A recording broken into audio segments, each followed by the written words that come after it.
Welcome to Living with Purpose. Today I have a very special guest, a student of mine, Priya Christensen, who we are going to chat with around her journey and how she is applying purpose to whatever she does. Priya is a double major in public health, global health, and biochemistry, and a pre-med student at the University of Washington. But more importantly, she actually took a class of mine and she went to India. So I've had a great opportunity to spend a lot of time with Priya and the work that she is doing. And she's really dedicated to community service and with the goal of really bringing in her healthcare expertise to the underserved communities in this country and around the world. So please join me in welcoming Priya Christensen to our another episode of Living with Purpose. Priya, welcome. Thank you so much for having me. I'm so excited to be here. So let's start off with just talking a little bit about yourself, your journey, why the subject that you've selected, and some of the interesting work that you have done in this very short period of time. Yeah, absolutely. So like you said, I'm interested in kind of the intersection of public health and biochemistry, but specifically focusing on underserved populations. So just a little bit of background on me. I'm half Indian, half white. And so I come from a family that's very diverse, coming from like very rural farmland in Iowa, and then also coming from Eastern India, Orissa, which is a very different environment there.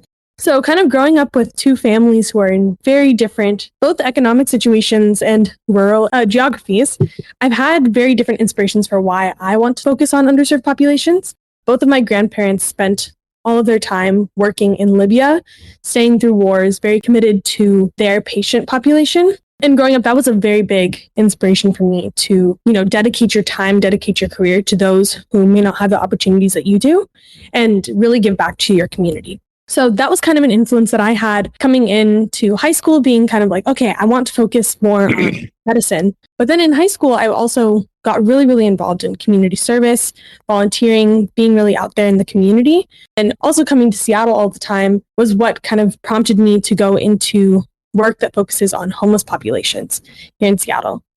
So currently I'm involved with the University District Street Medicine program. I work as their co-education chair, but I also work as one of their volunteers in a lot of their outreach sites where we provide direct medical care to those who are living in encampments or day shelters, those who are visiting different free meal programs around Seattle. And we both provide like social services, medical consultations, all that kind of stuff. So thinking about how we can provide care, but also kind of increase those services to address social determinants of health is kind of where the work that I'm focusing on right now is situated. So talk a little bit about your growing up and that you have this very interesting family dynamics, right?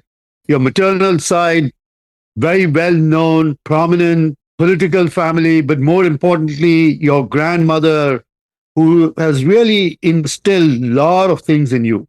So talk a little bit about how you grew up as a bicultural product, so to speak, and, the two different kinds of value systems you've been able to imbue in yourself. I'd say they're both very different, but coming from, so my dad's family was not very well off. Mom was working like 3 jobs to support the family, grew up on a lot of like welfare systems, able to support themselves. But then, as you said, my mom's family is very prominent in India. But with both of those comes hard work. That was the basis of both of their values that they taught me. My grandma, in her time, women were not really afforded access to education and also access to inheritance and wealth that the family was providing.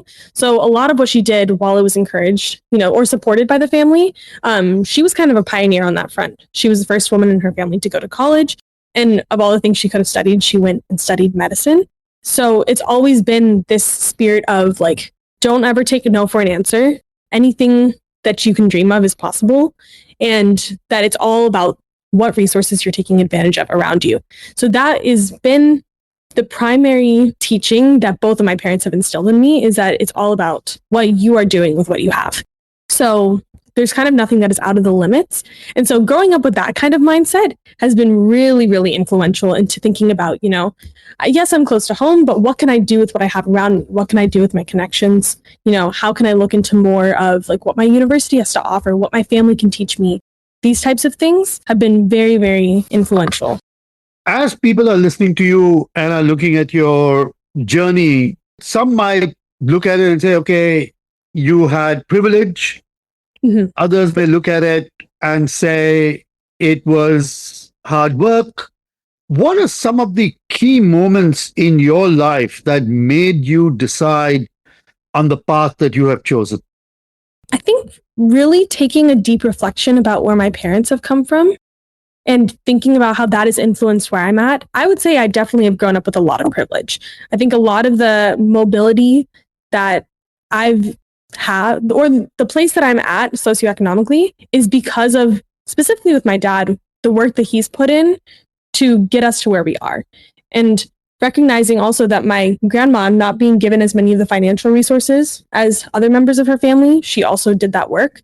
And so recognizing that where I'm at is not a given, it's definitely been put in place by my parents and my grandparents, has been very, very important to me about recognizing like what I can do to help support other people who are also making that journey up. So recognizing that this is not a right for me to be where I'm at, and I really want to support other people who want to make that journey as well. So I have a lot of gratitude for where they've come from. That kind of drives me in my work that I do now. You're obviously doing a double major, which is not easy. You are taking on these extremely hard topics and subjects, but yet you're finding time to get engaged in activities that are outside of your core curriculum. You are part of this organization, Project Cure, which is an NGO and government relations fellow. So, talk a little bit about that and why you were driven to become part of that. Well, I do everything with the motto that if you want to, you will. So if you have the passion for it, you will ultimately make time to be a part of it, right? And one big goal of mine is to be a person who is well-rounded, like not only in my field, but also understand all of the things that are interdisciplinary that impact your field. So if you think about healthcare, there are so many things that impact healthcare: international affairs, public policy, obviously the science, all the things that you would think about classically as part of medicine, but also a lot of these social determinants as well. And so when I was thinking about, what am I really passionate about? I'm passionate about a lot of the external influences on healthcare and medicine. And that's kind of what drove me to get involved with Project Cure specifically. They do a lot of work with government officials, with ambassadors, also working with companies. And it connected a lot to that social entrepreneur piece that we were talking about when we were on study abroad in India, of how do you have these organizations who at their core have this mission that they want to fulfill, and they go about doing that. So what's really cool about Project Cure is their mission, their purpose is to use the wealth that the CEO has from generational wealth, and to use that to give back to other countries, finding donations from hospitals and other places that are very, very well funded here in the US, and then providing them at a lower cost to countries. And then also, additional part of that is having it be community based. So none of it is like this NGO just coming in trying to tell countries what they should do. All of it is, where is the country finding where they need help? Like, which hospitals and organizations are they saying, hey, this is where we need supplies, this is what we need? And then Project Cure directly responds to that. So for me, doing community-based work here in Seattle, I really, really connected with that purpose and that mission. And that's why I joined what they were doing. They're very focused on all the other factors that come in to affect hospital systems and really focusing on what the country and community needs. It was a really exciting opportunity. Obviously, we hope that many young people are listening to what you're saying and that they get motivated, inspired by your journey. So, there are one or two pieces of advice that you want to give them in terms of, how do you manage both a educational load? In many cases, people might also have familiar load to carry, and then investing in these other efforts that leads to both self-building and community building. What are some of the 2 or 3 key insights you might want to give them on that? So I want to preface this by saying that I had a lot of family responsibility in high school, and coming into college, my family was very supportive of me really prioritizing my career. So with the caveat that not everybody can just prioritize career in school and not have to worry about finances, because I'm very privileged in that aspect. But another thing that I came into college with was this mindset of I only want to dedicate my time into things that I'm truly passionate about. So getting rid of that concept of just doing things to do them or to put them on your resume, if you get rid of that, then the right opportunities will come find you. And that is something that I'm really, really grateful for actually every single day that I came into college with that mindset, because it just so happens that the perfect opportunities have come by. And then I had time to actually dedicate quality time to those things. So that's number one, is really just narrow in on what you're passionate about and the purpose for why you're doing things, and you'll find the right endeavors to invest in. Number two is I feel like you really have to find your niche. I am someone who wants to do everything all the time, and you really can't do that. You have to find and prioritize what you really want to be good at and invest in that. So I've decided, I'm involved in like kind of three areas: global affairs types things, science and vaccine research, and then homeless affairs. And it's kind of ebbed and flowed over undergrad, which has taken more of my time. And so you have to be okay with, all three things can't be your maximum priority all the time. You have to be okay with that. And also when it comes with school, you have to decide when things are going to fluctuate in their balance. So that is a very, very big thing.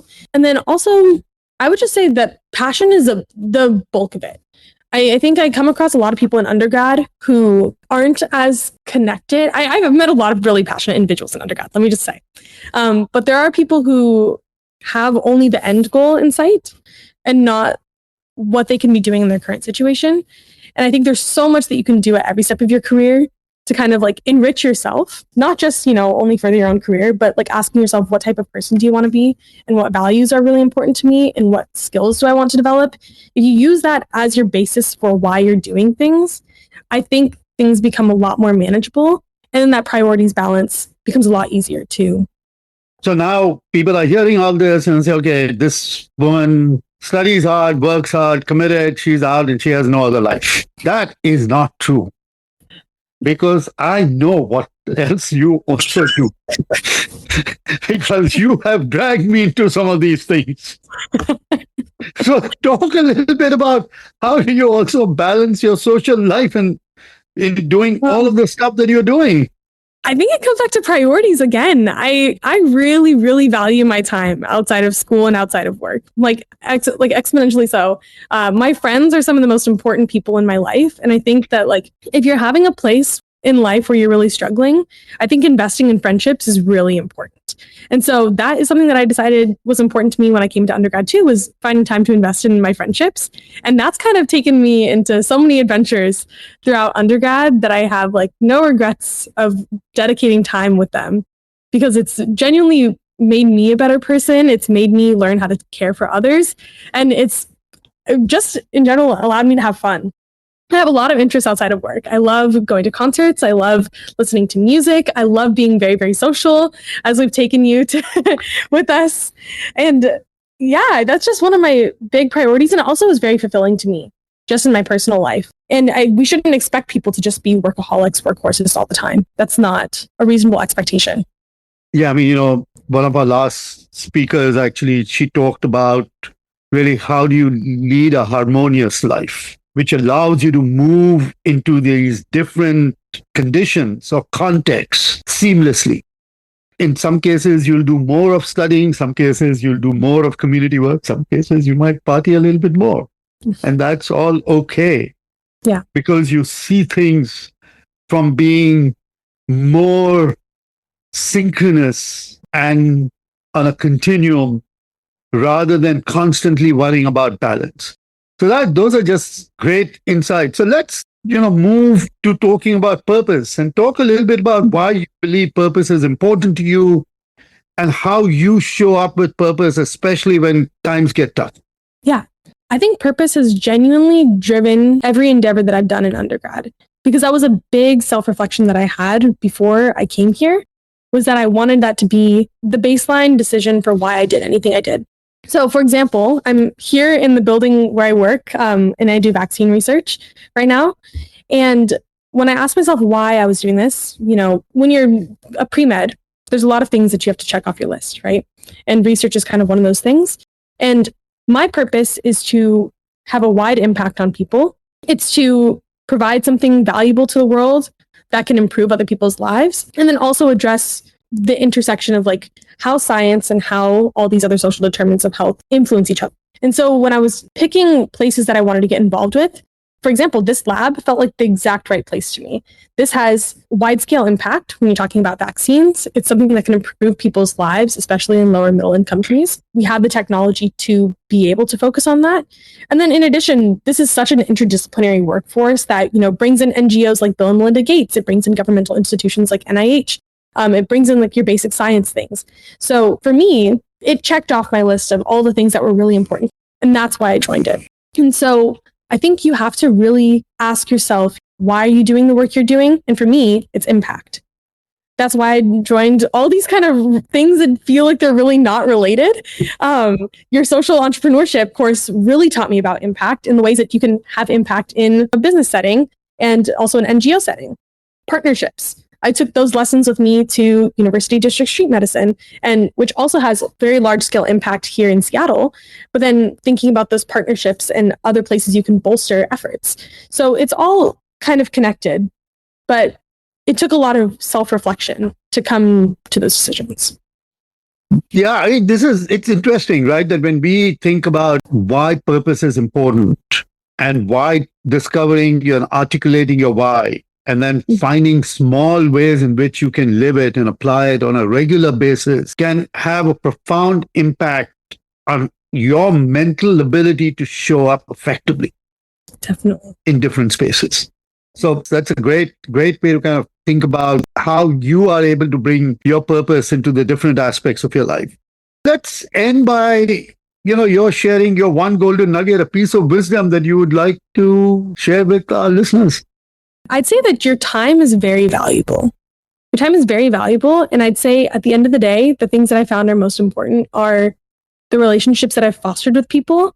And that can show up in many different ways. Through like having relationships with your professors and like really engaging in conversation with them. It can show up with having relationships with people who are in your field of study. And most importantly, it can be relationships that you have with your friends, your family. So I think you really investing in those and learning how to be like an actual human outside of your work and like talk to people on like a personal basis, it transforms your work and it also helps you connect a lot more to your purpose. Because when you're just engaging on the human level and not just as, like a LinkedIn monster, it helps you find your why and it makes all your work a lot more meaningful and you can get so much more out of it. So that would be my one golden nugget is to invest in your relationships. I love this. Don't be a LinkedIn monster. That is an awesome golden nugget. But I think essentially what you're saying is show up as yourself with authenticity. Yes. And if you show up as yourself and with authenticity, then you are actually really focusing on your why. And then the conversations that you have go beyond just the superficial to creating more meaning, depth, and then it gives you better connections with whoever it may be. Yes, exactly. Thank you so very much. This was fun that Thank you. agreed to join our podcast with Living with Purpose. Again, remember, purpose is your renewable source of energy that drives you forward. Come join our podcast, be part of our series, send us some interesting people like Priya to talk to. Priya, thank you very much. Thank you so much.